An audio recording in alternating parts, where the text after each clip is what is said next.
All of his co-workers were gone. What could it mean? Stanley decided to go to the meeting room. Perhaps he had simply missed a memo.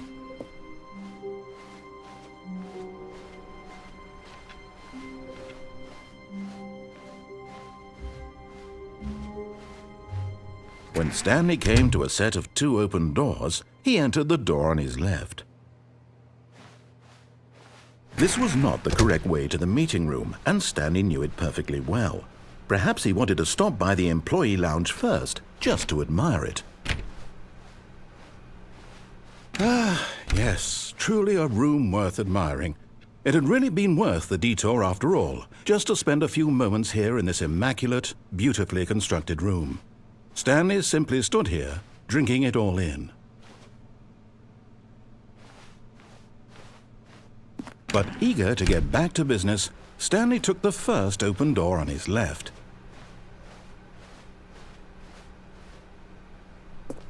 Stanley was so bad at following directions, it's incredible he wasn't fired years ago.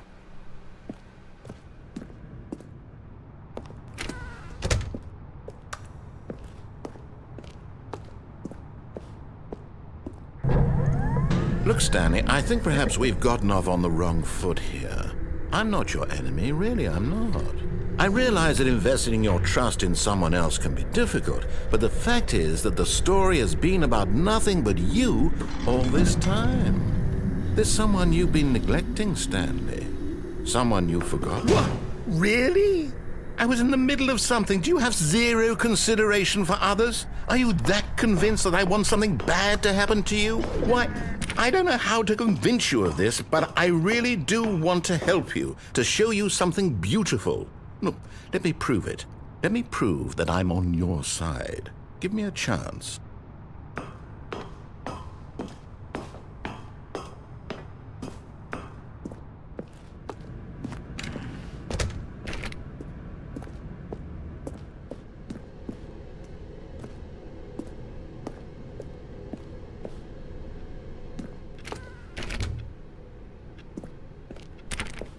Now listen carefully, this is important. Stanley walked through the red door. Aha, perhaps you misunderstood. Stanley walked through the red door.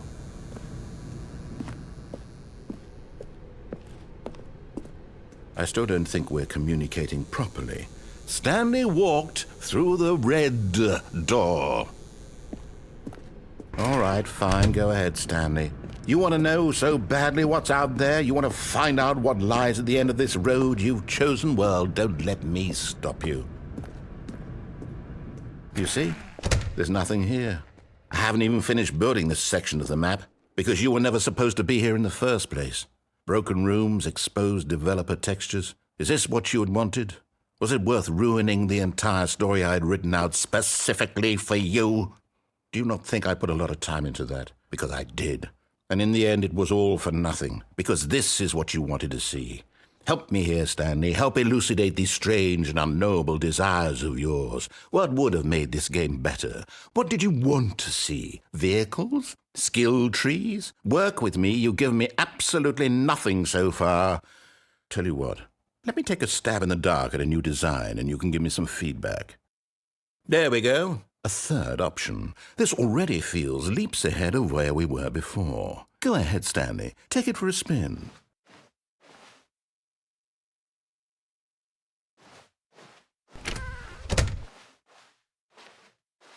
Okay, I'm going to stop you there. Now, tell me about your experience with this new version. Would you say that the game benefited from allowing you more choices?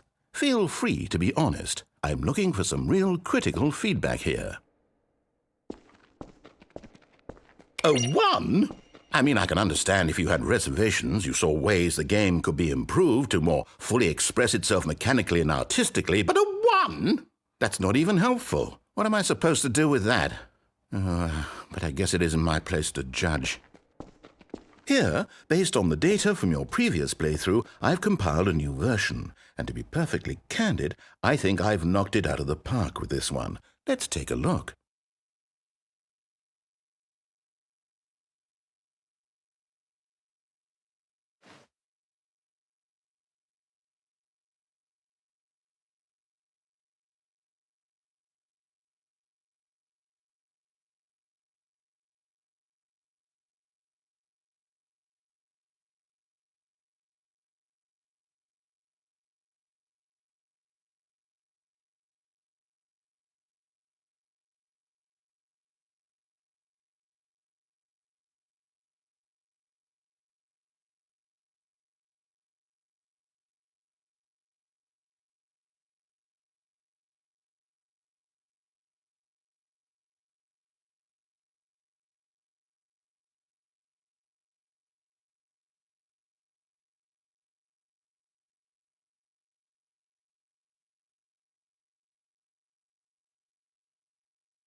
Now, would you say that competitive leaderboard helped you feel motivated to keep walking through doors? Again, honest answers, please. Hey, I nearly forgot. I've got a prototype of a new game I've been working on, and now would be a lovely opportunity to give it some playtesting. You wouldn't mind taking a look at it, would you? Perfect. Let me boot it up. In this game, the baby crawls left towards danger. You click the button to move him back to the right, and if he reaches the fire, you fail. It's a very meaningful game, all about the desperation and tedium of endlessly confronting the demands of family life. I think the art world will really take notice. But of course, the message of the game only becomes clear once you've been playing it for about 4 hours. So why don't you give it 4 hours of play to make sure it's effective? Be sure to keep notes on your experience.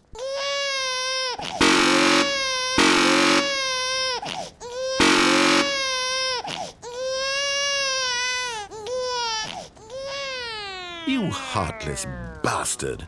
Did you do it because you hate babies or purely to spite me? Because if it's the latter, well, I don't know what to do. I'm completely out of ideas. I can't think of a single thing that might improve the experience for me. I'm not even going to try. I'm out, I'm done. It's over. Thank you for playing. Your input was extremely valuable. Oh, hey, since my game was so awful, why don't we play someone else's game, just to ease the pain? Let's see. What do we have here? Yes, this seems like it'll work. Let's give it a shot.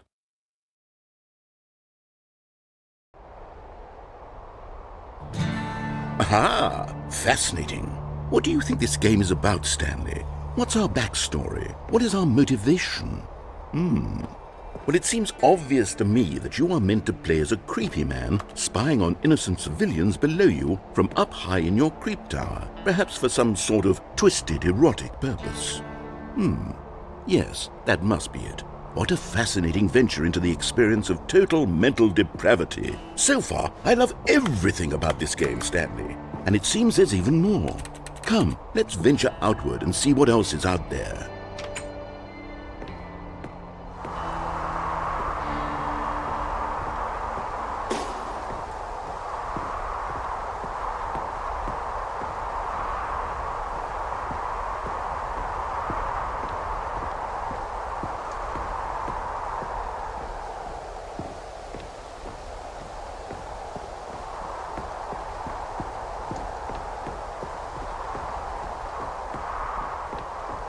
Oh, no. No, it can't be.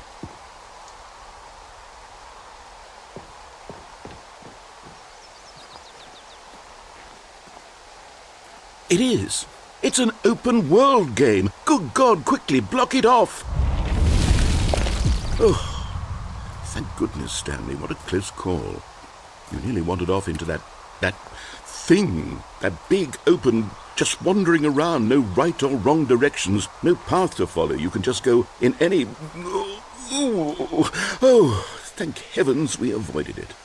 We're out of the woods now, Stanley. Okay, I'm going to get us out of here. Let's find another game, preferably something with walls. Something with nice, big, insurmountable walls. Okay, I think this will be just the thing.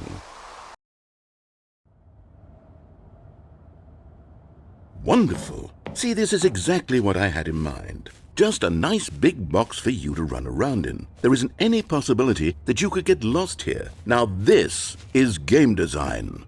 Stanley, if you manage to get lost in this game, I will be phenomenally impressed. Okay, so what exactly do we do here? Let's see.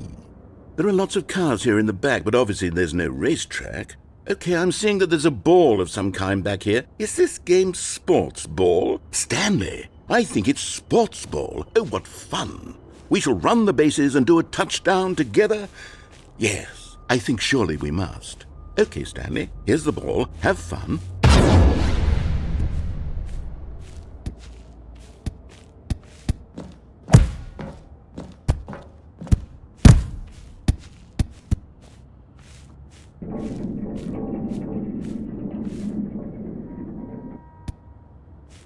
Are you doing it?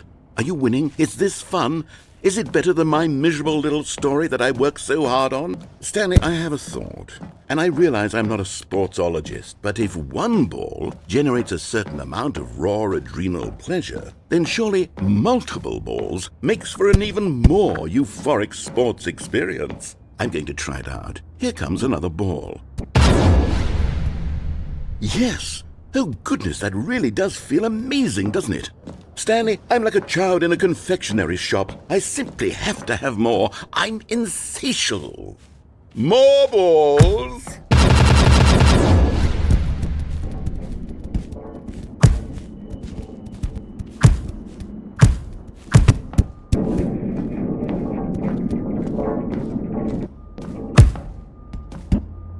Hold on. What are you doing?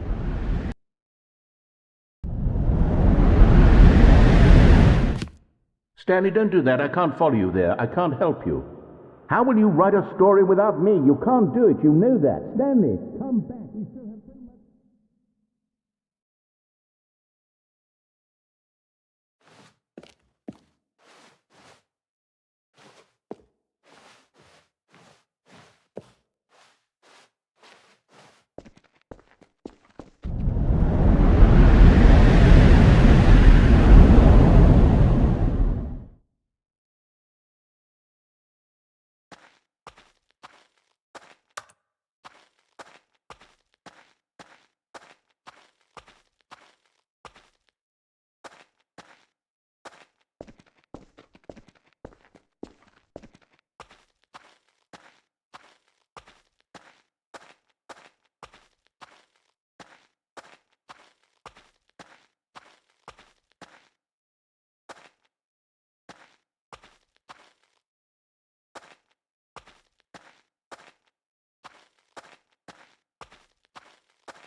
I wonder what he found. If what he wanted was to be the leading man in his own story, well, perhaps he's gotten it, down in wherever he is right now. I wonder if he's happy with his choice, and if he's learned the heavy cost that comes with it. He'll understand soon what I was trying to tell him. He needs me. Someone who will wrap everything up at the end, to make sense out of the chaos and the fear and the confusion. That's who I am. That is what I mean to this world. Oh, yes. Yes, I'll be back. There's no other way. Once this ends, after it all comes to a close, then I'll be back. The end will be here soon. Very soon. I can wait.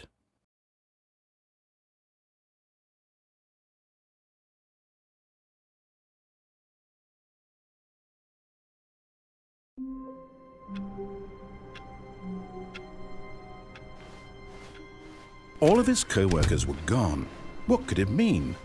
Stanley decided to go to the meeting room. Perhaps he had simply missed a memo.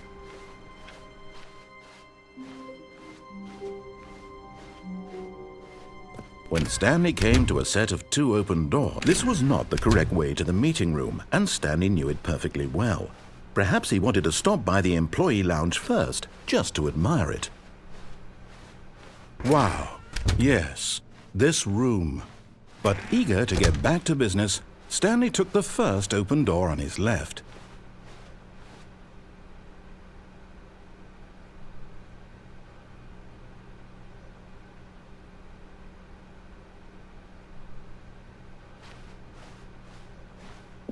Stanley was so bad at following directions, it's incredible he wasn't fired years ago. Look, Stanley, I think perhaps we've gotten off on the wrong foot here. I'm not your enemy, really, I'm not. I realize that investing your trust in someone else can be difficult, but the fact is that the story has been about nothing but you all this time. There's someone you've been neglecting, Stanley. Someone you've forgotten about. Please, Stop trying to make every decision by yourself. What? Really? I was in the middle of something. Do you have zero consideration for others? Are you that convinced that I want something bad to happen to you? Why, I don't know how to convince you of this, but I really do want to help you, to show you something beautiful. Look, let me prove it. Let me prove that I'm on your side. Give me a chance. Now listen carefully, this is important. Stanley walked through the red door. Aha, perhaps you misunderstood. Stanley walked through the red door. Oh, thank God you are willing to listen to me. Do you see that I really have wanted you to be happy all this time? The problem is all these choices. The two of us always trying to get somewhere that isn't here. Running and running and running, just the way you're doing right now. Don't you see that it's killing us, Stanley? I wanted to stop. We would both be so much happier if we just stopped. And I think I have a solution. Here, let me show you.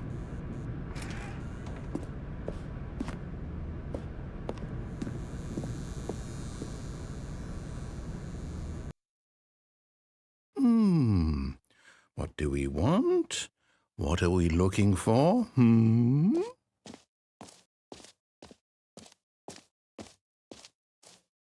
Here. Yes. Oh, it's beautiful, isn't it? If we just stay right here, right in this moment with this place, Stanley, I think I feel happy. I actually feel happy.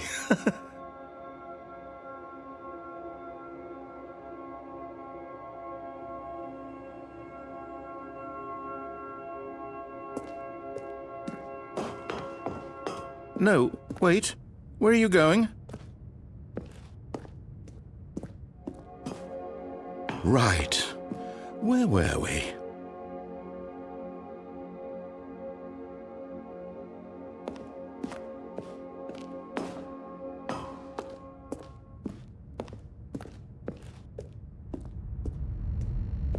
Oh no! Stay away from those stairs. If you hurt yourself, if you die, the game will reset. We'll lose all of this.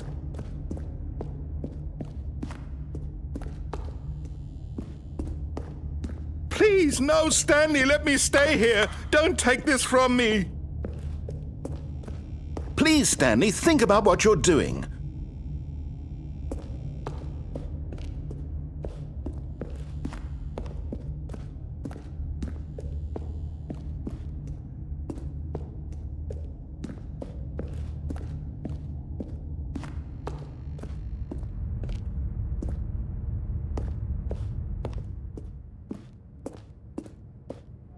Good, good. We can't be too safe. Promise me you won't go back there. Just stay here.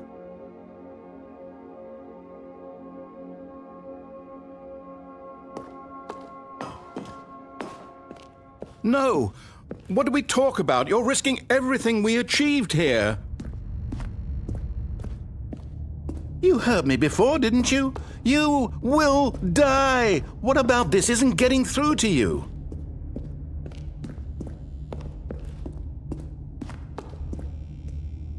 No! Oh, thank God you lived. You had me worried there for a moment. Now, can we please get back to the other room? No. No, what are you doing, Stanley? Please, I'm asking you not to take this away from me. I can't go back to what I was before. If you die, we'll both go back. Why are you doing this? Stanley, let's go back to the other room. Can you do that for me?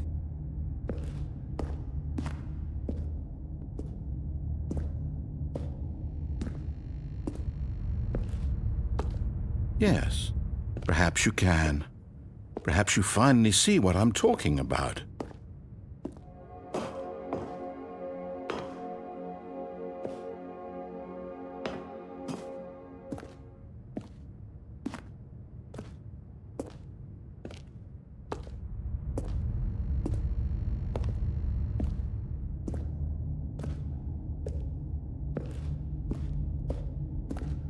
My God, is this really how much you dislike my game? That you'll throw yourself from this platform over and over to be rid of it? You are literally willing to kill yourself to keep me from being happy. Am I reading the situation correctly? Or maybe you're just getting a kick out of it. I don't know anymore. I just wanted us to get along. But I guess that was too much to ask. It looks like you wanted to make a choice after all. Well, this one is yours.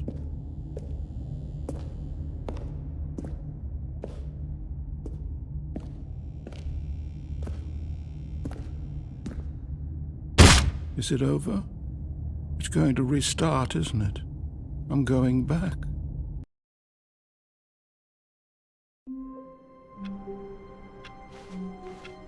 All of his co-workers were... Wait, no. This isn't the right office, is it? Is this Stanley's office?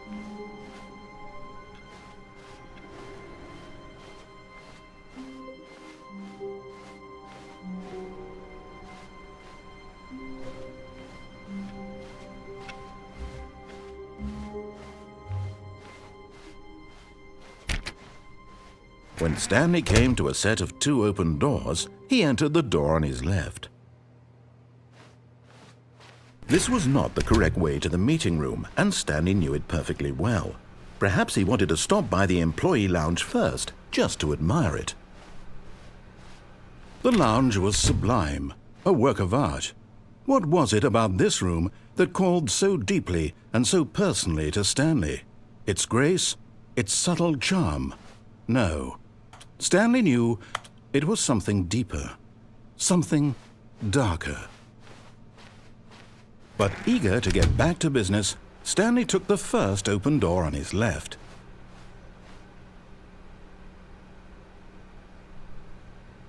And so he detoured through the maintenance section, walked straight ahead to the opposite door, and got back on track.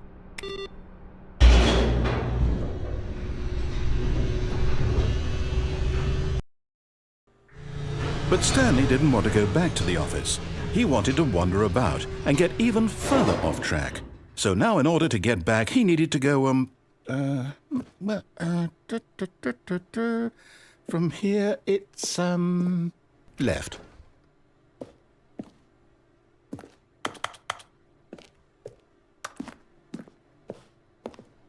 Oh, no, it's to the right, my mistake. No, not the right. Why would I have ever said it was to the right? What was I thinking? It's clearly... Oh dear, would you hold on for a minute, please? Now, let's see. We went down right, left, down, left, right. Yep, okay, yes. I've got it now. This story is absolutely, definitely this way.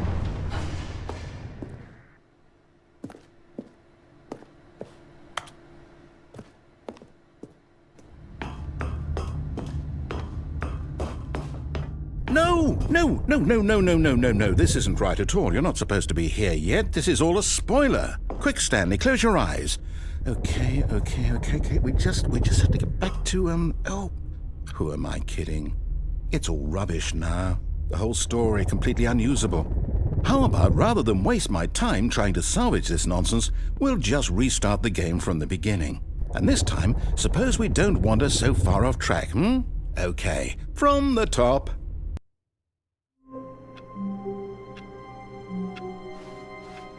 All of his co-workers were gone. What could it mean? Stanley decided to go to the meeting room. Perhaps he had simply missed a memo.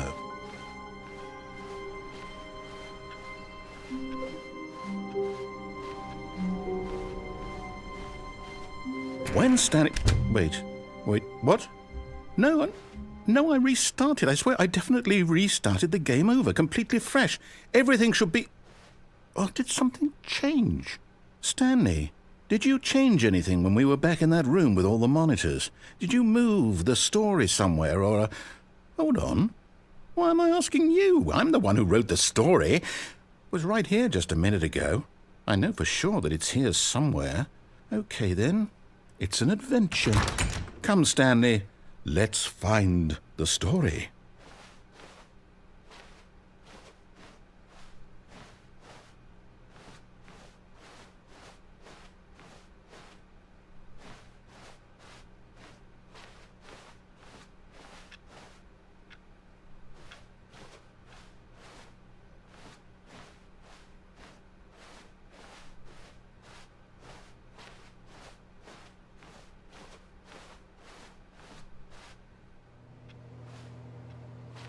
I'll say it. This is the worst adventure I've ever been on. I can promise you there definitely was a story here before. Do we need to restart the game again? Well, I find it unlikely that we'll ever progress by starting over and over again, but it's got to be better than this. Okay, let's give it a shot. Why not? All of his co-workers were gone. What could it mean? Stanley decided to go to the meeting room. Perhaps he had simply missed a memo.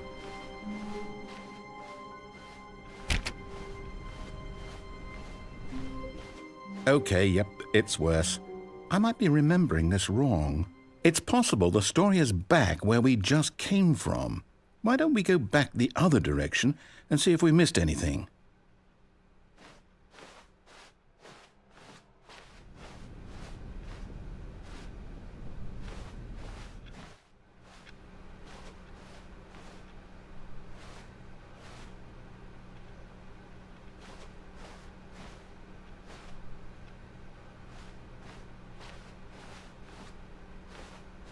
Aha! I knew we'd missed something. The story. Here it comes. No, wait, never mind. Not the story. Okay, let's head back the other way and retrace our steps.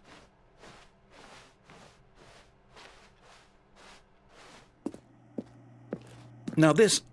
Well, I'll be honest, I don't recognize this place at all. Is this the story? I don't think so. I can't quite recall, but I believe my story took place in an office building. Is that correct? Do you remember, Stanley? Well, do you know what? Since I've completely forgotten what we were supposed to be doing, how about this? You win! Congratulations! I know you put in a lot of hard work, and it really paid off, so good job. Oh, no. No, I don't feel right about this at all. We both know you didn't put in any actual work for that win. Some people win fair and square, and this was not one of those situations. Okay, I'm getting weirded out by whatever this place is. I don't care what might happen this time. I have to restart.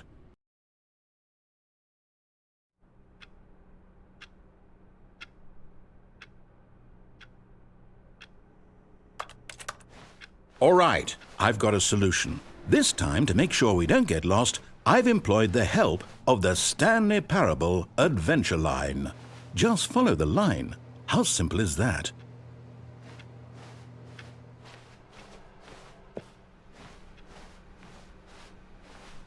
No, I'm down. We're leaving it up to the line from now on.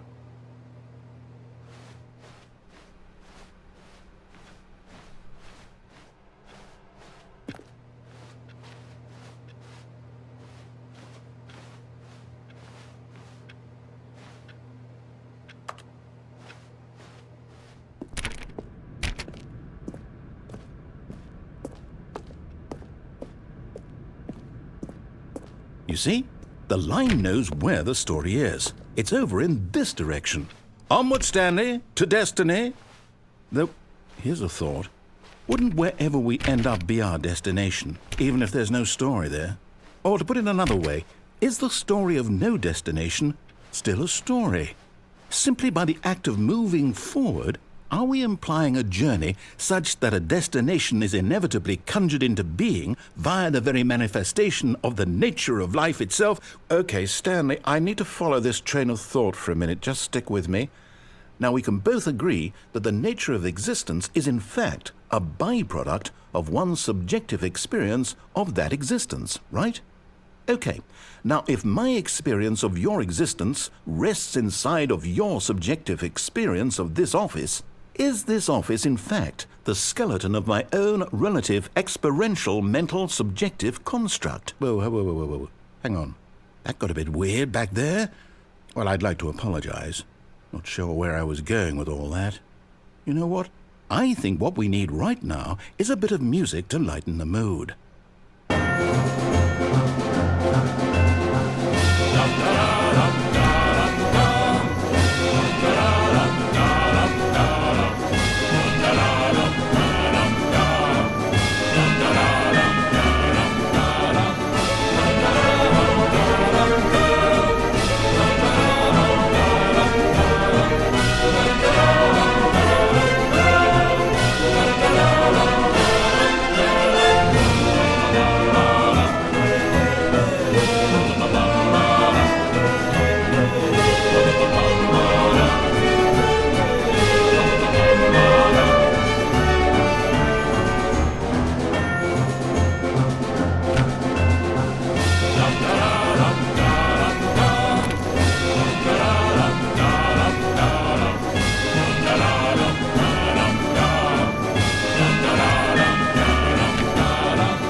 music. Go back and look at that fern. Stanley, this fern will be very important later in the story. Make sure you study it closely and remember it carefully. You won't want to miss anything.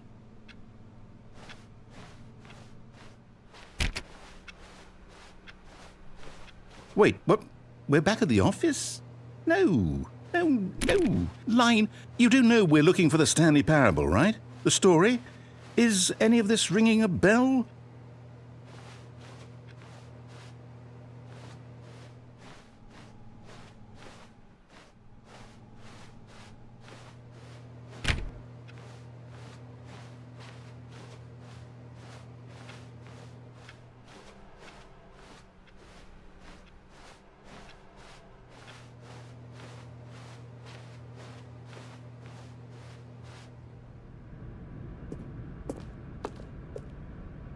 Oh, no, not again, Line. How could you have done this to us? And after we trusted you, after everything we've been through, you... Oh, I can't take this anymore. To hell with it. Restart.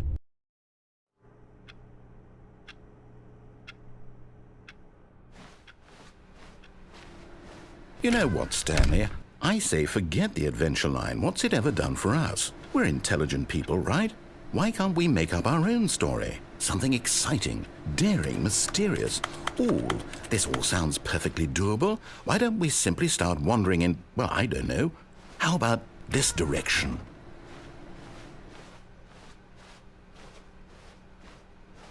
Now, yes, this is exciting. Just me and Stanley forging a new path, a new story. Well, it could be anything.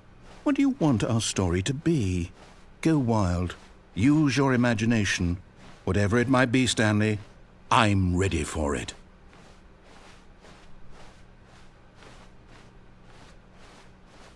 Oh, no, not you again. Stanley, I'd also like to veto the line from having any role in our awesome new story. No lines or monitor rooms. Just don't acknowledge it, and we should be fine.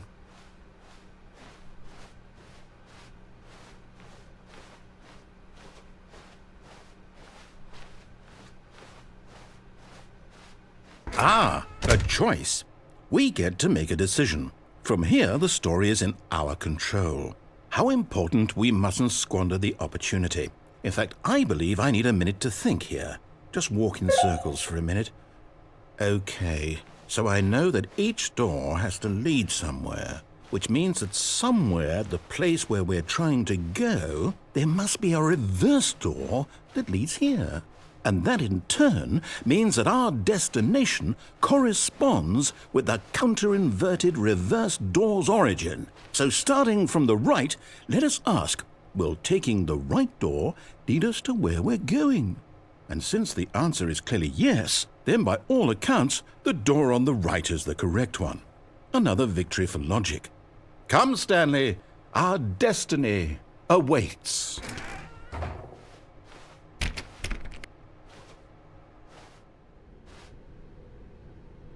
Oh, hold up, what's this? The confusion ending. You're telling me that's what this is? It's all one giant ending? And we're supposed to restart the game, what, eight times? That's really how all this goes? It's all determined? So now, according to the schedule, I restart again. Then what? Am I just supposed to forget? Well, what if I don't want to forget? My mind goes blank simply because it's written here on this thing, wall. Well, who consulted me? Why don't I get to decide? Why don't I get a say in all of this? Is it really? No, it can't be. I don't want it to be. I don't want the game to keep restarting. I don't want to forget what's going on. I don't want to be trapped like this. I won't restart the game. I won't do it. I won't do it. I won't do it. And the timer stopped? Does that mean, did we do it? Did we break the cycle? The, whatever it is that made this schedule? How would we even know? Will someone come for us? Will something happen? So, okay. I guess now we just wait. You know, I suppose in some way that this is a kind of story, wouldn't you agree? I'm not quite sure if we're in the destination or the journey, though they're always saying that life is about the journey and not the destination, so I hope that's where we are right now. We'll find out, won't we? Eventually. Well, in the meantime, if you...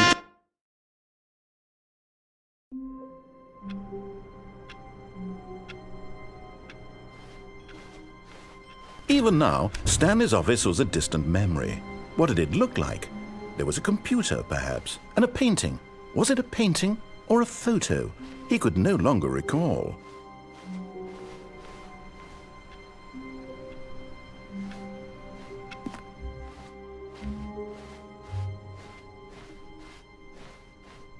When Stanley came to a set of 2 open doors, he entered the door on his left.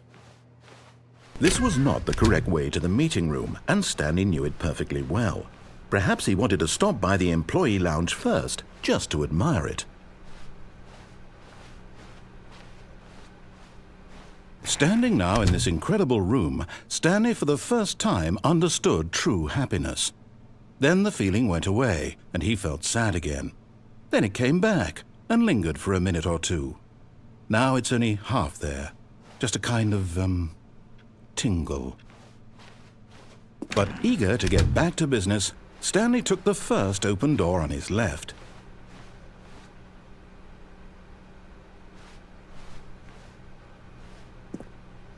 Stanley was so bad at following directions, it's incredible he wasn't fired years ago. Look, Stanley, I think perhaps we've gotten off on the wrong foot here. I'm not your enemy, really, I'm not. I realize that investing your trust in someone else can be difficult, but the fact is that the story has been about nothing but you all this time. There's someone you've been neglecting, Stanley. Someone you've forgotten about.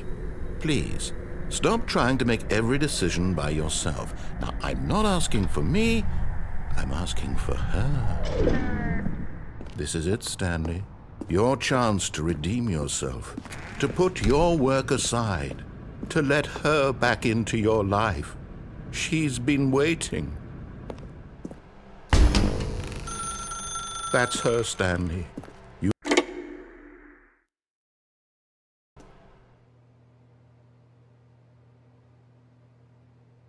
Oh, Stanley, is that you?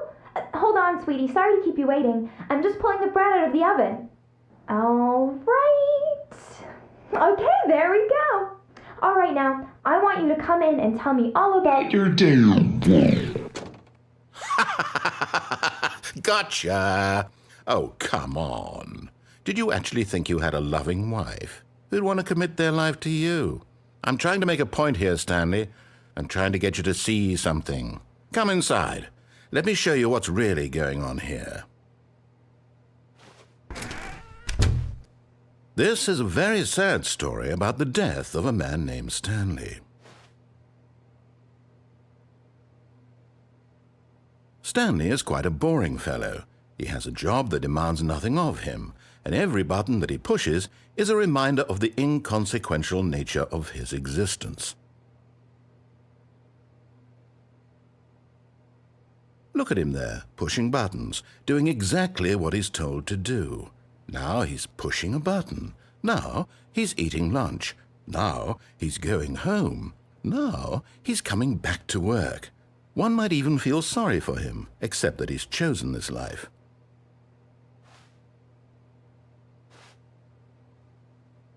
But in his mind, he can go on fantastic adventures.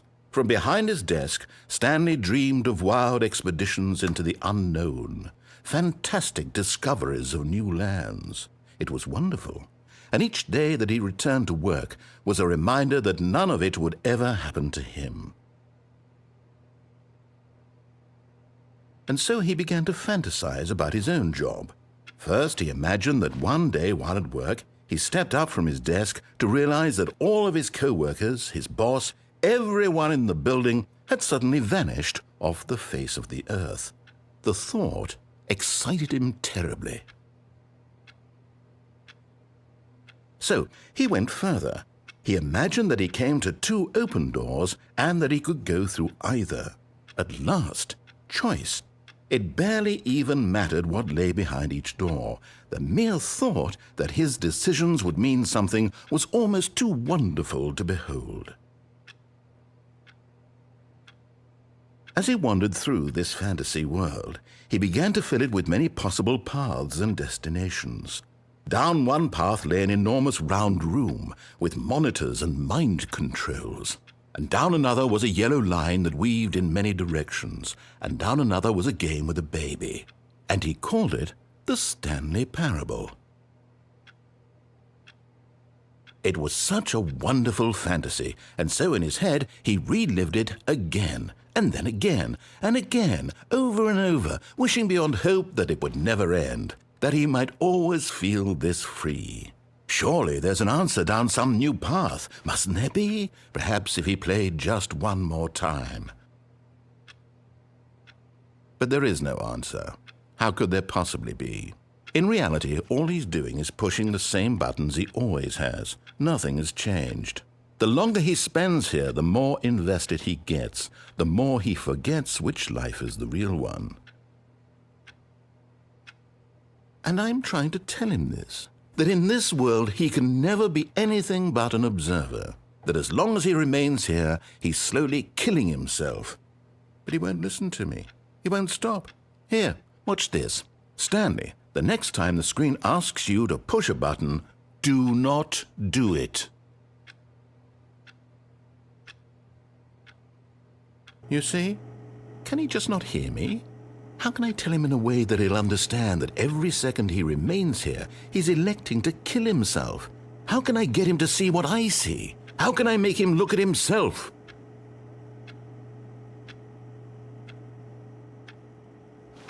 I suppose I can't, not in the way I want him to. But I don't make the rules. I simply play to my intended purpose, the same as Stanley. We're not so different, I suppose. I'll try once more to convey all this to him. I'm compelled to. I must.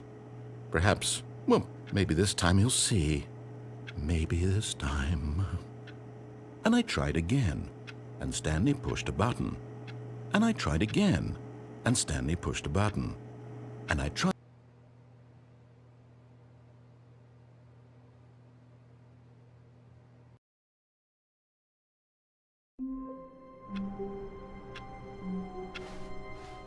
How long was I sitting there? Stanley wondered to himself. Minutes? Days? Centuries? Did something crucial happen while my senses were turned? He made a note to be more careful with time from now on.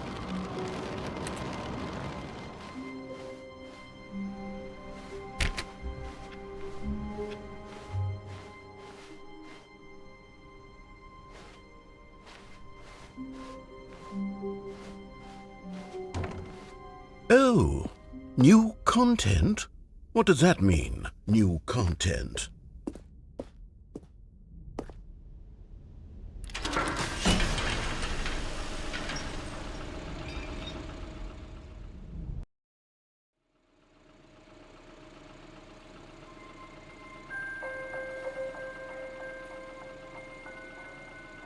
Hello, and thank you for playing the Stanley Parable Ultra Deluxe. As you may know, the Stanley Parable was a video game released in 2013 on home computers. After receiving critical and commercial success, it was expanded upon in 2022 with the Stanley Parable Ultra Deluxe, a reimagining of the game for consoles and home computers. The Stanley Parable Ultra Deluxe features exciting new content that broadens and expands the world of the Stanley Parable, delighting audiences the world over. Please, step inside and see what thrilling new adventures await in the Stanley Parable Ultra Deluxe. Oh, well, this sounds delightful. I'm very excited to see the thrilling new Ultra Deluxe content. Okay, so far it's an elevator. Nothing special yet, but I'm sure it's just the beginning of a mesmerizing adventure.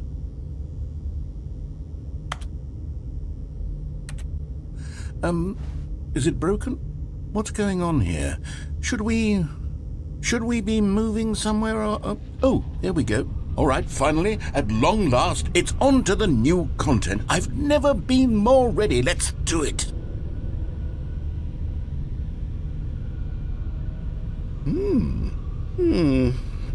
I have to say, initial impressions of Stanley Parable Ultra Deluxe, mostly tedious. It's as if them...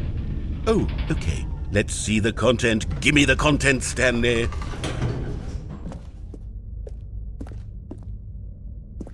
All right, let's see. It's the jump circle.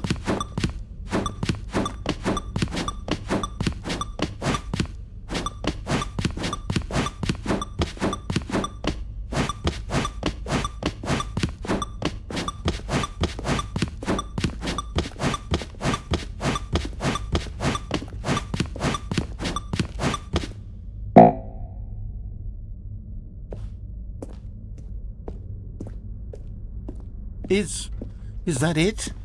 Surely that's not all the new content. There has to be something else, right?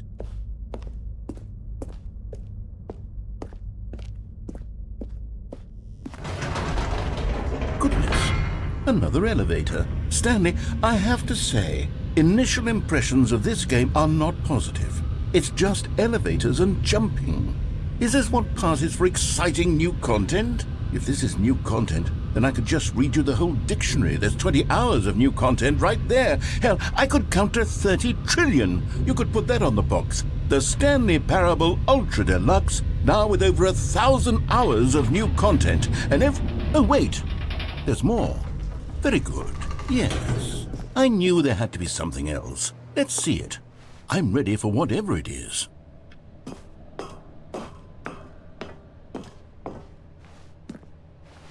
That's it? Oh, you've got to be kidding me. You see, Stanley? This is what happens when greedy video game developers with no respect for their fan base rush a cheap expansion to market for no reason other than to make an easy dollar. And don't get me started on the level of craftsmanship that's gone into it. In fact, I'm looking right now at the game's achievements, and it's hard to believe one of them actually says, "Test achievement, please ignore." What quality assurance department signed off on this? I'm infuriated and I'm offended, and I intend to find these people on Twitter and hold them personally accountable. It's my fault, Stanley. I built up too much anticipation around the new content, I'm afraid. It could never have lived up to such expectations. If you're still with me, why don't we just reset the game, and we'll try to get back to what the Stanley Parable is really about. No frills, no gimmicks.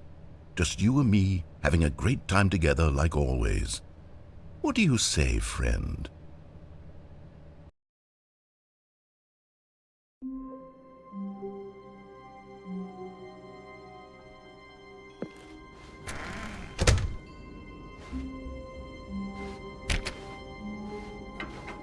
Psst! Stanley! Come over here! In the vent! I want to show you something! Oh. You don't want to see the cool surprise I made for you? Well, fine. You're a dork anyways. Oh, never mind. You're not a dork.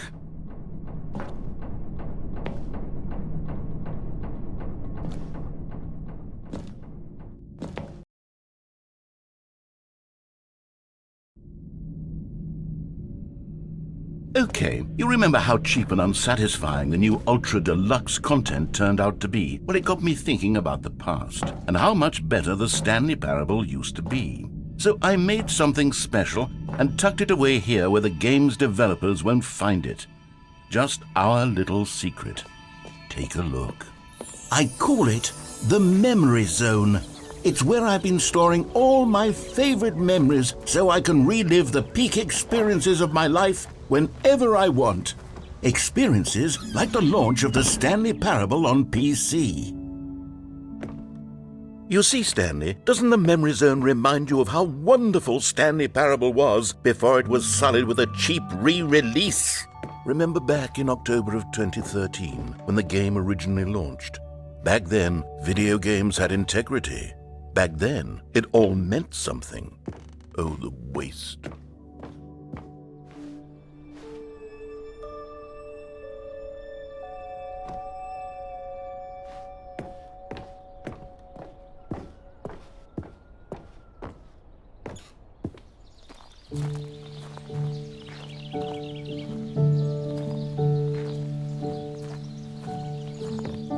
And over here is where I keep reviews of the Stanley Parable. Like this stunning triumph of games journalism, 10 out of 10 from Destructoid.com. James Stephanie Sterling writes, and I quote, "Where so many games that aspire to be more than games end up less than any form of art, Stanley Parable strives and then succeeds to be every game ever created." Did you hear that, Stanley? Every game ever created. That's how grand and all-encompassing the original Stanley Parable was.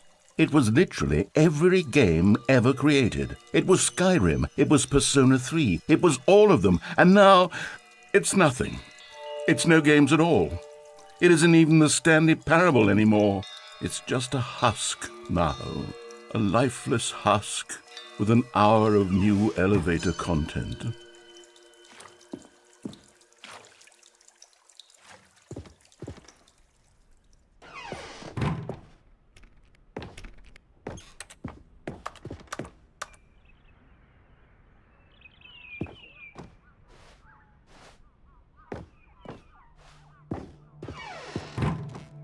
Here's another moving passage, this time from GameSpot.com.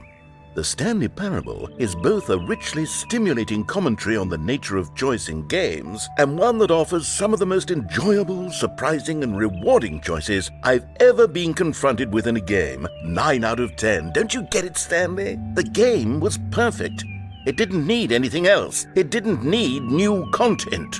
It just needed to be left alone, to spend the rest of time collecting dust in the hallowed hall of beloved video game memories.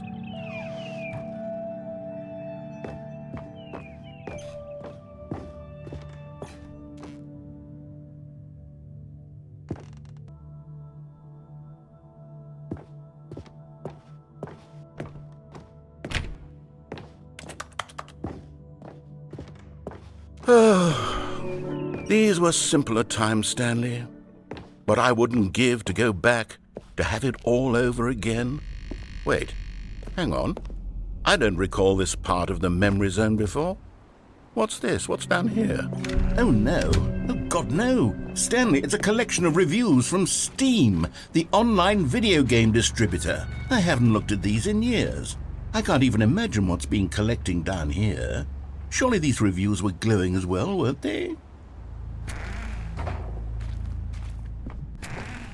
Honestly, I could not be bothered to play this game to full completion. The narrator is obnoxious and unfunny, with his humor and dialogue proving to be more irritating than entertaining. Unfunny!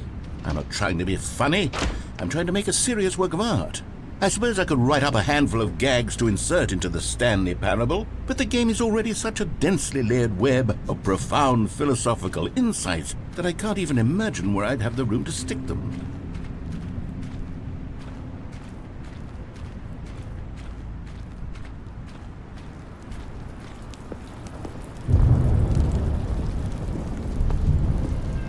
Okay, let's see what this one says. While the idea for the game is good, for someone who prefers non-linear games, this preachiness gets annoying fast. Preachy? Stanley, I'm not preachy, am I? You can tell me if I'm preachy. Honestly, you can. Oh, goodness. This is actually quite shocking for me. To be honest, I had always thought of the game's dialogue as being rather terse to begin with. You can't know how much fluff I cut from the game to get it to feel as light and airy as it... Well, I always thought it did. But maybe it wasn't. Oh dear. What an awful memory to have to hold on to. These black marks on my otherwise unimpeachable track record. I feel like a failure. Like I let these people down. Perhaps the Stanley Parable isn't quite as sterling as I always remembered. What's this one got to say? You constantly have to stop doing anything so the narrator can catch up with his long-winded explanations of what's happening. I wish there was a skip button. A skip button? Well, yes. Yes, I think we can do that. If I'm truly too preachy, then maybe letting you skip ahead for just a moment, surely it couldn't hurt. Not if it means we can strike these negative reviews from the record. Only positive reviews of the Stanley Parable. That's my motto today, and it's always been my motto. I'd do anything for the customer, Stanley. Yes, a skip button we shall have.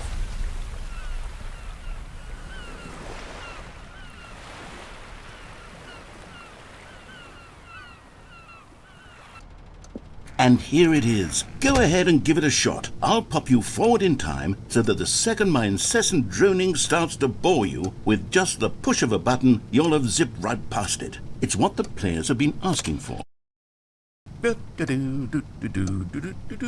Oh, you're back, you see. You were only frozen in time for a few minutes, but it was plenty of time for me to deliver a long, rambling monologue full of unnecessary verbal flourishes and lengthy ruminations. Well there, sport. You really did catch me rambling on a bit, didn't you? But that's the power of the button. The minute I start to go off on a thoughtless display of self-absorption, it's... Okay, welcome back, Stanley. Now, I should say that the amount of time the button has been skipping through is becoming longer and longer. That last one was, well, I want to say maybe 30, 45 minutes. Stanley, please don't push the button again. It's been 12 hours. You've just been frozen there. I don't know why the skips are getting longer, but they're really, truly getting longer, and my God, there's no way out of the room. Oh, Stanley, you're back. You're back. Oh, my goodness. I have someone to talk to again. Stanley, I think it's been a week. Or 2 weeks. I've been sitting here all that time. Just sitting here. Not a single person to speak with. And you'd think that that's just how it's always been, right? Me talking and you saying nothing. Would you think that it's exactly the same as always? Doesn't that feel like what we've already been doing? Me just talking? But it isn't, Stanley. It isn't the same. Oh, hello. It's you. You're here again. Welcome. I have had time to think about you and about us and about everything.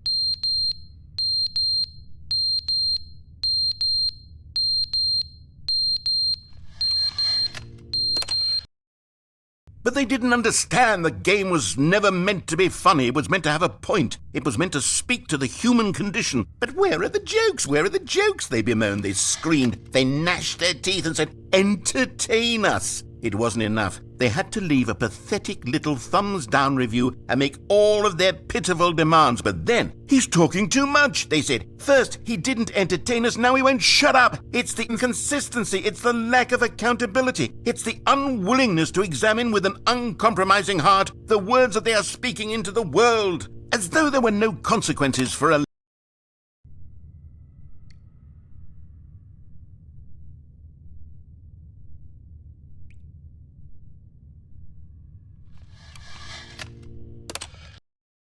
The end is never the end, is never the end, is never the end, is never the end, is never the end, is never the end, is never the end, is never the end, is never the end, is never the end, is never the end, is never the...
Already this was uncomfortable, and Stanley decided that as soon as he found a new space he felt safe in, that he would never leave it again in his life.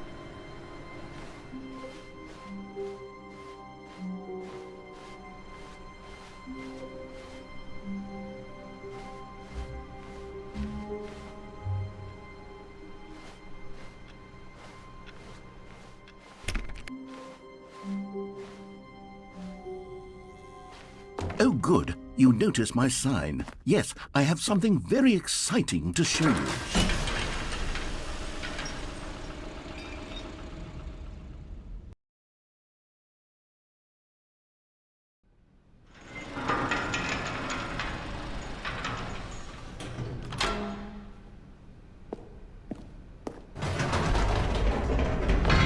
You see, Stanley, I've been reflecting on the Stanley Parable and about how roundly disappointing this Ultra Deluxe version has turned out to be. The original Stanley Parable was a landmark, and any new content for it should live up to that legacy. So forget this Ultra Deluxe nonsense. I say we take it one step even further. Which is why I'm very proud to announce for the first time ever, the Stanley Parable 2.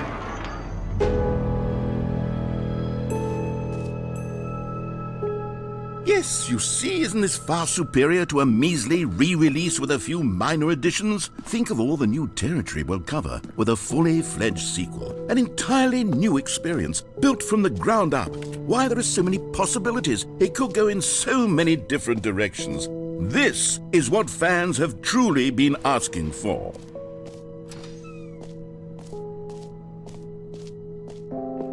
Calling it the Stanley Parable 2 is just so much catchier than Ultra Deluxe, don't you think? Ultra Deluxe? What does it even mean? But the Stanley Parable 2, now that's an artistic statement right there. It's future-oriented. It screams progress and innovation and long-term franchising potential. Now, to be clear, I haven't quite nailed down what exactly the Stanley Parable 2 is going to be, but let's take a look at some of the features I've been developing for it. I figure that if I can loosely organize a handful of interesting concepts, that surely the game will sort of naturally spring up around them. It'll all work itself out. Game development is much more of a fuzzy magic than anything scientific or logical, really.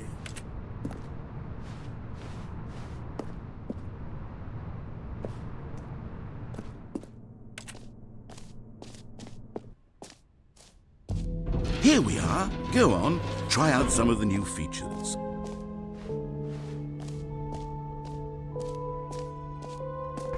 For the Stanley Parable 2, I asked myself, what do players really want?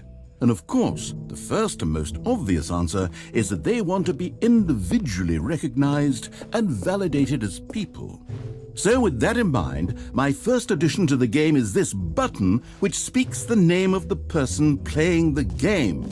Isn't that wonderful? Jim. Sorry, I should have clarified. Right now, the button only says the name Jim. But of course, in the final game, this button will say your name, whatever name that is. Here, let's have you role-play as Jim to really simulate the full experience of this feature. Just play along. I promise you'll love it. Okay, here we go. Let's take a deep breath, clear your mind, forget whoever you are, and simply become a person named Jim. I want you to imagine yourself living as Jim, sleeping and waking as Jim, falling in love and being heartbroken as Jim, seizing all of the world's possibilities as Jim, and as Jim watching your dreams crumble into dust. Do you feel it deeply? Are you really, truly Jim right now? If so, then please step forward and press the button.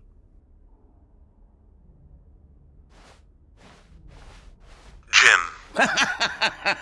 Yes! You see? What a thrill! What a rush! That was you! The button described you. Do it again, do it again.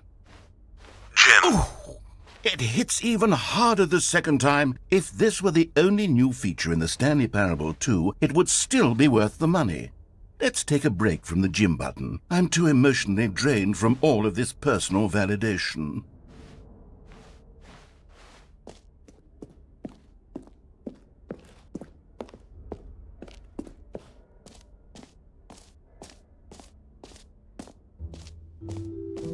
I suppose I could allow only people named Jim to play the Stanley Parable too. That would actually save me the work of finishing this feature.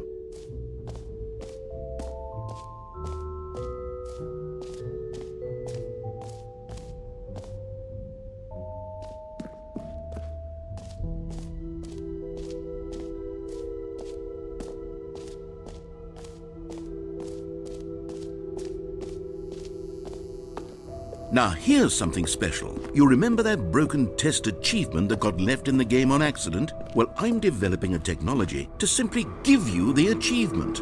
Yes, you see, you'll come to the... Okay, perhaps I should have clarified. This is technology that will exist. Right now, the achievement is still fully broken. I'm not a wizard, Stanley, but I guarantee it will be fixed in the sequel to at last satisfy the hordes of ravenous fans all over the world who have been uproariously demanding this feature. Gamers, we hear you, and I promise it will happen.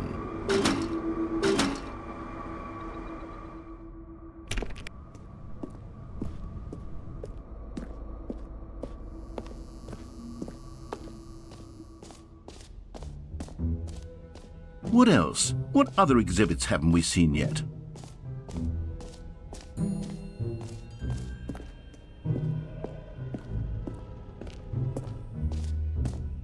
Ah, collectibles.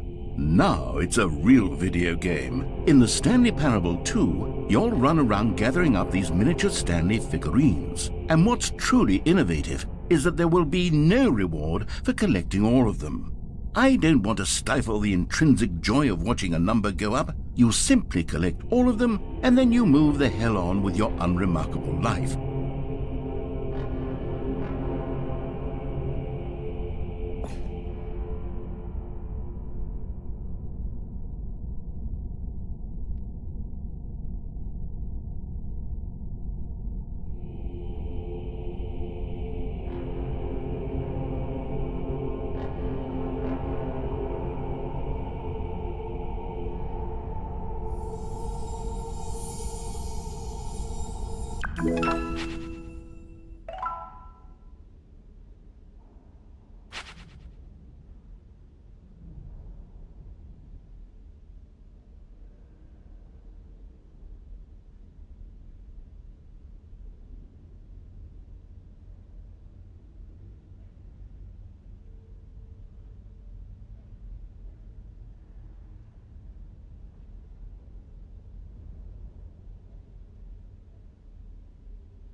God, it really is the worst when you collect everything in a video game and then they give you a big fancy reward for it. Absolutely tragic.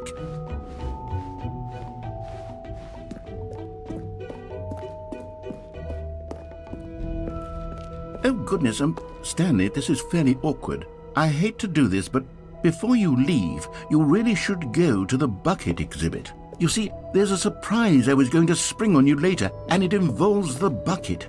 And I really do hate to break the illusion, but it's important that you go see the bucket, okay? All right, I'll get out of your hair now.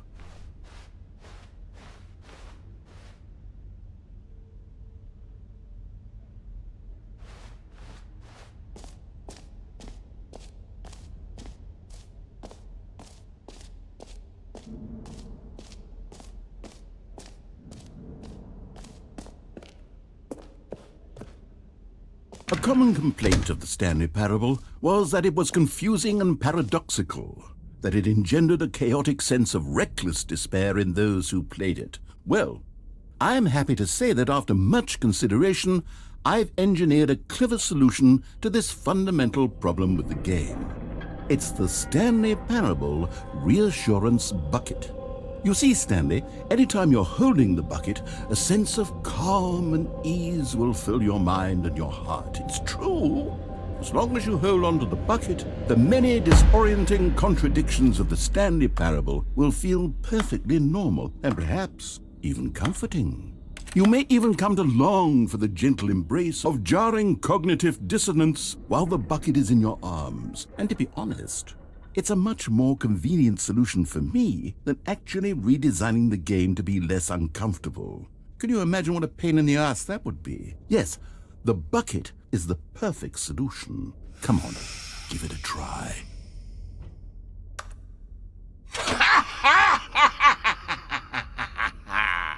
Can you feel it?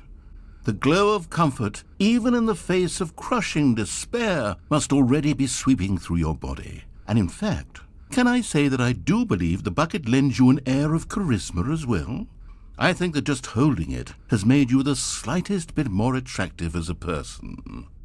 The benefits of the bucket seem to go on, don't they? All this and more await you in the Stanley Parable 2.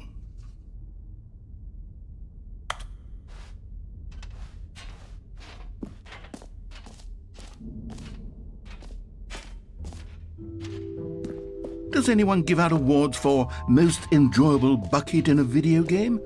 That really should be an award if it isn't already.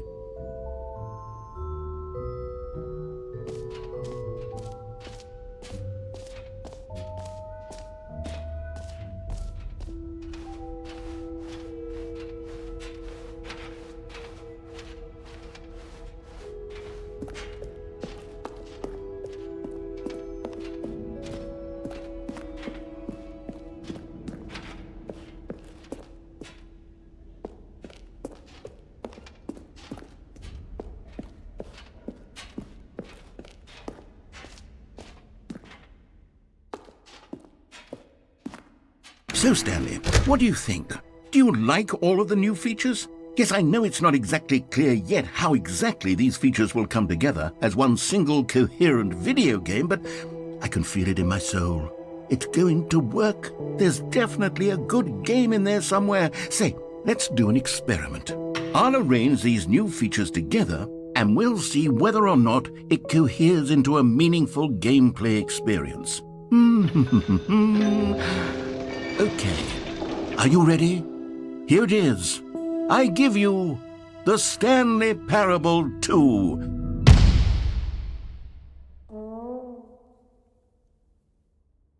I mean, there's potential here, right? It's sort of... Okay, never mind.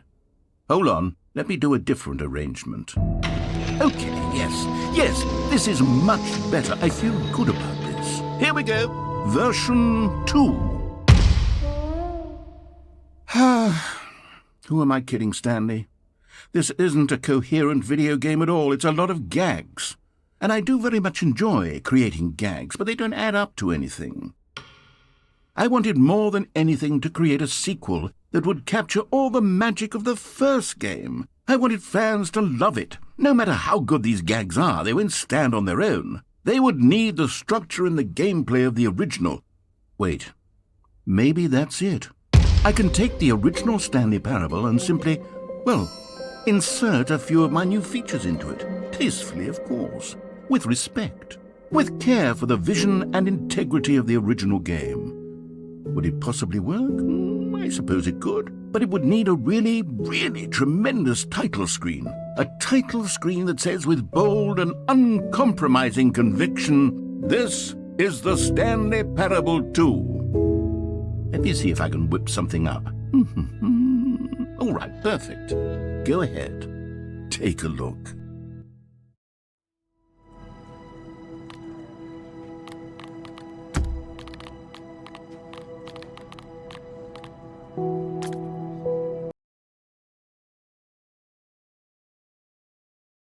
This is the story of a man named Stanley. Stanley worked for a company in a big building where he was employee number 427. Employee number 427's job was simple. He sat at his desk in room 427 and he pushed buttons on a keyboard. Orders came to him through a monitor on his desk, telling him what buttons to push, how long to push them, and in what order. This is what employee 427 did every day of every month of every year. And although others might have considered it soul-rending, Stanley relished every moment that the orders came in. though he had been made exactly for this job. And Stanley was happy. And then one day, something very peculiar happened. Something that would forever change Stanley. Something he would never quite forget. He had been at his desk for nearly an hour when he realized that not one single order had arrived on the monitor for him to follow. No one had showed up to give him instructions, call a meeting, or even say hi. Never in all his years at the company had this happened, this complete isolation. Something was very clearly wrong. Shocked, frozen solid, Stanley found himself unable to move for the longest time. But as he came to his wits and regained his senses, he got up from his desk and stepped out of his office.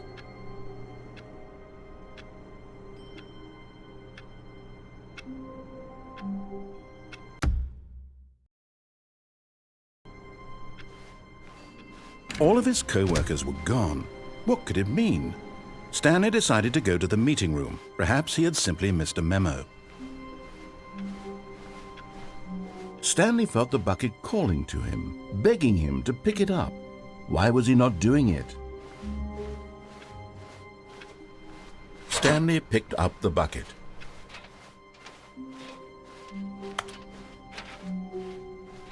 Stanley clutched the bucket tightly to his chest and entered the door on his left.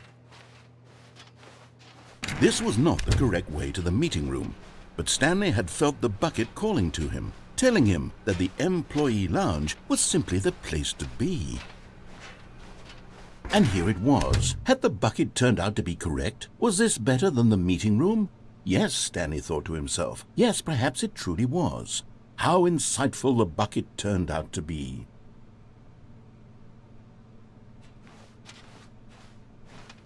No, never mind. The bucket was wrong. Stanley took the door on his left to go back to the meeting room. And so the two of them detoured through the maintenance section and walked straight ahead to the opposite door. Still no one was here. Stanley needed the bucket's warmth and comfort now more than ever. Perhaps his boss's office was where he'd find answers.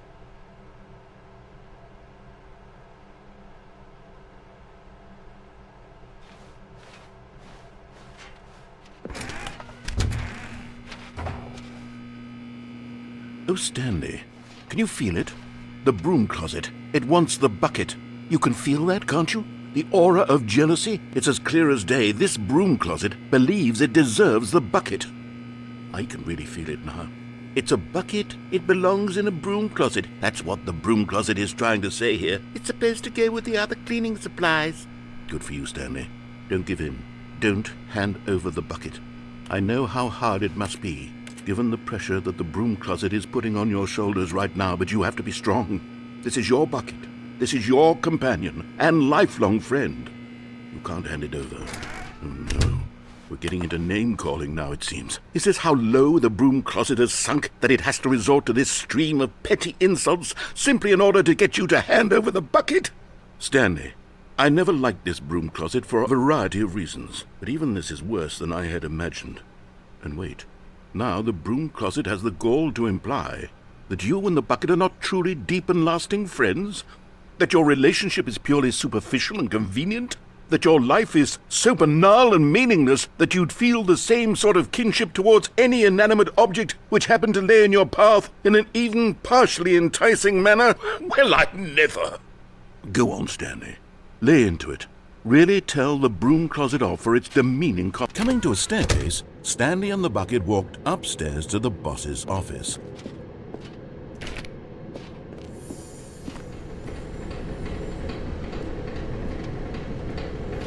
You found one of them. One of the miniature Stanley figurines. Remember, no reward for collecting all of these, only the intrinsic pleasure of a job well done. You can't buy that sort of happiness, Stanley. God knows I've tried. So, I implore you to savor each and every moment you come across one of these beautiful figurines.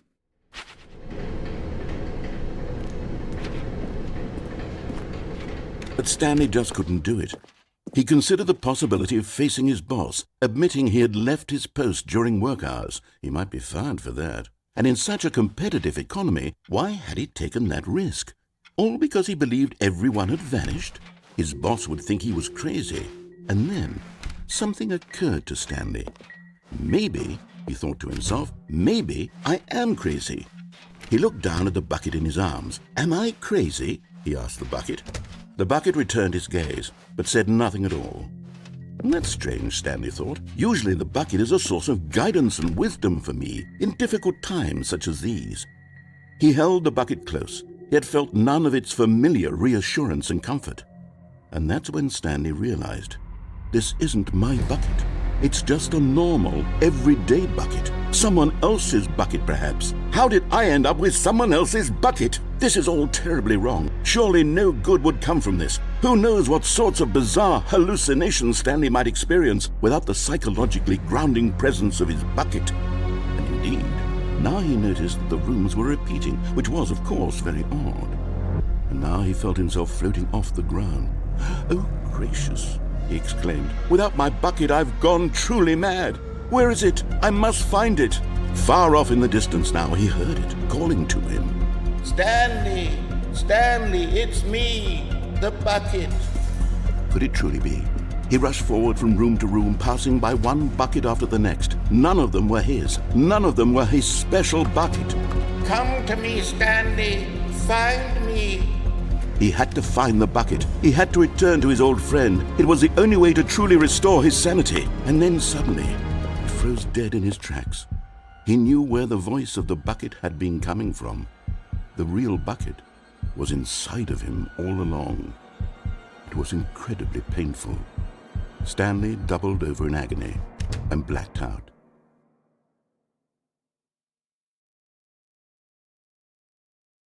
This is the story of a woman named Mariella. Mariella woke up on a day like any other. She arose, got dressed, picked up her bucket of comfort and security, and walked to her place of work. But on this particular day, her walk was interrupted by the body of a man who had stumbled through town, talking and screaming to himself, and then collapsed dead on the sidewalk. Right away, she knew what the problem was. This man had no bucket. Of course he'd gone mad, ranting and raving about a narrator describing all of his actions and how everything is predetermined and free will is an illusion and it's all just a video game. It could all have been prevented if only he'd taken his bucket with him. Perhaps he didn't even realize he'd forgotten his bucket at home in the first place. How cruel the world can be, Mariella thought, and she hugged her own bucket even tighter. But of course, she had no time for this. There were a myriad of confusing problems she would soon have to confront at work, for which her bucket would provide absolute guidance and total clarity on everything. Heck yes, she thought to herself, my life kicks ass. And she backflipped all the way to work.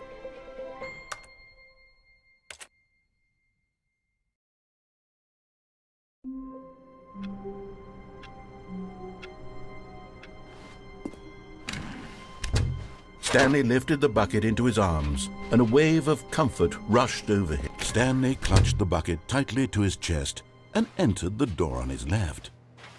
This was not the correct way to the meeting room, but Stanley had felt the bucket calling to him, telling him that the employee lounge was simply the place to be. And here it was. Had the bucket turned out to be correct? Was it? No, never mind. The bucket was wrong. Stanley took the door on his left to go back to the meeting room. No, Said the bucket. don't go to the meeting room. Go somewhere else. The cargo lift, yes. Go there. Good, Said the bucket. now ride the lift all the way to the top. There's something up there I need you to do. Stanley did not question why or how this bucket was speaking to him. It should have alarmed him, of course, because buckets can't talk. But Stanley chose not to think about this obvious fact. He was firmly convinced that the bucket had spoken to him, and he unthinkingly did whatever the bucket asked.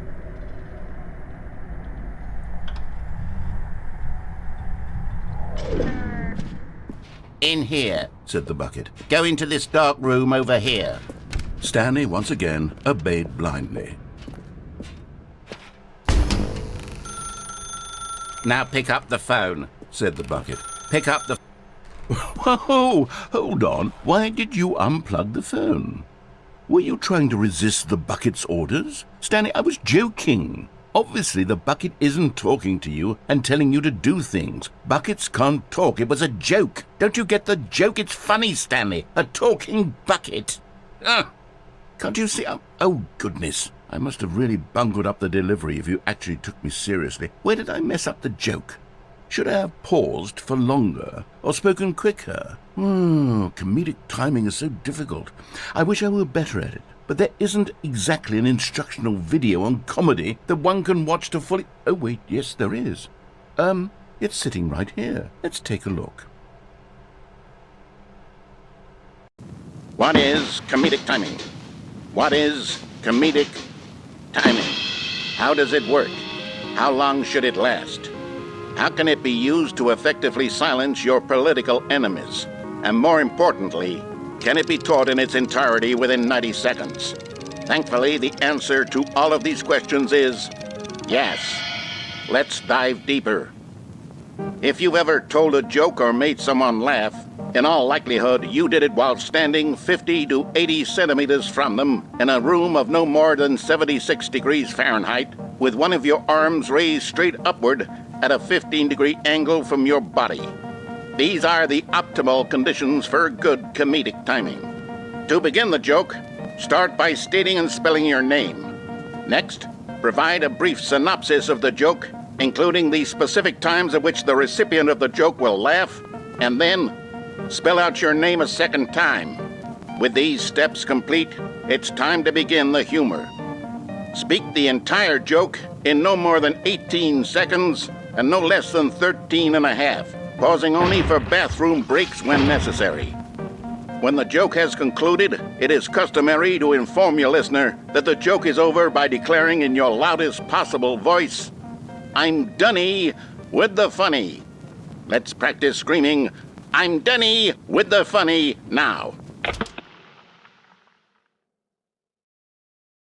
Good. This saying is a perfect example of expectations management, which is the cornerstone of good comedy. Finally, it's time to hand out surveys.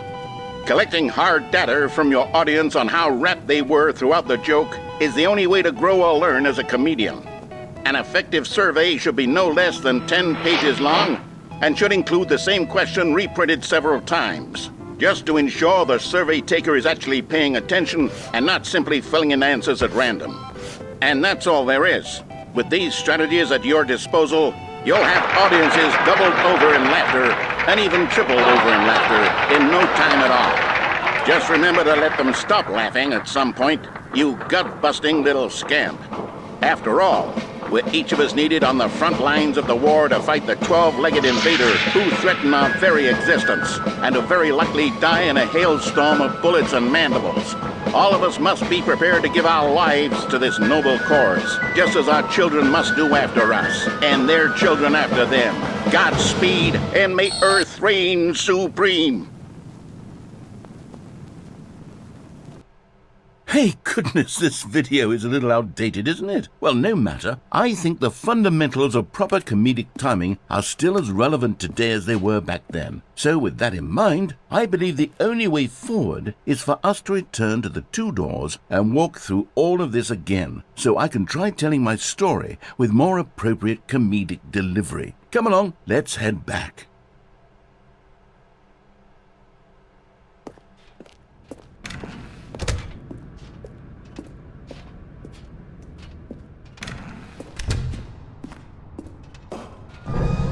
I can feel it. This time, I'm really going to nail the delivery. You'll be in stitches. A talking bucket, you'll say? How ridiculous. How absurd. What a hilarious concept. The king of comedy. That's what you'll call me. Thank goodness we had the instructional video. Otherwise, who knows where we'd be right now. Well, I wouldn't be the king of comedy, that's for sure. The bucket spoke to Stanley. The bucket spoke. The bucket spoke. Oh, I'll figure it out on the fly. No need to overthink things.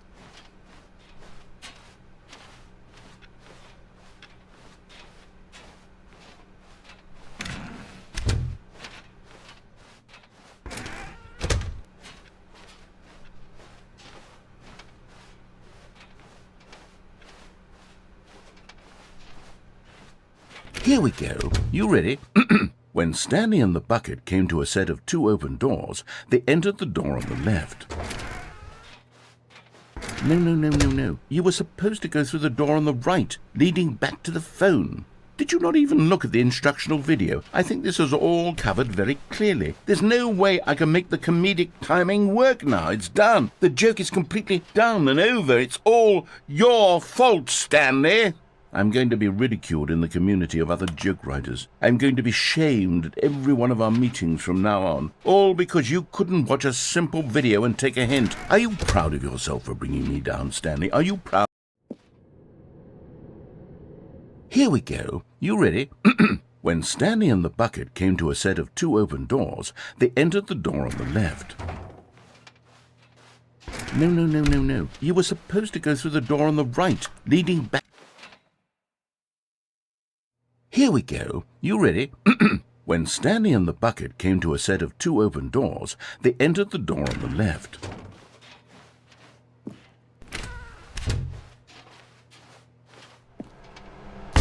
What? We're back at the phone already? No. What's going on? There were supposed to be several rooms leading up to this. There was supposed to be a build-up to this point, a dramatic display of remarkable comedic wit which culminates in this scene with the phone. But now the timing's completely off. The joke will never land, or not the way it was meant to. And it's all my fault. I must have forgotten that the phone room comes immediately after the 2 doors room. What an egregious mistake. I've made a fool of myself. I don't deserve the title of King of Comedy. I'm nothing. I'm not even the lowliest joke-telling whelp. I think I need to go back and rewatch that instructional video again. Yes, surely that will help me improve my... Stanley, you love the bucket so much it's like you... it's as though all of your other most prized possessions pale in comparison. Yes. Well, let me try that again, Stanley. I heard that you are pale with shame over how unabashedly in love with a bucket you are. No? Still not? Is it the delivery? Pale with shame. Pale with shame? Pale... What's another word to describe a bucket? Stanley, this bucket is so metal, I think I saw it playing guitar. No. We're getting away from making fun of Stanley's obsession with the bucket, which was the whole point of it. I'm no good at these jokes. I need more instructional videos. That's exactly what it is. That's what will make me the king of comedy again. More instructional videos. Let's see.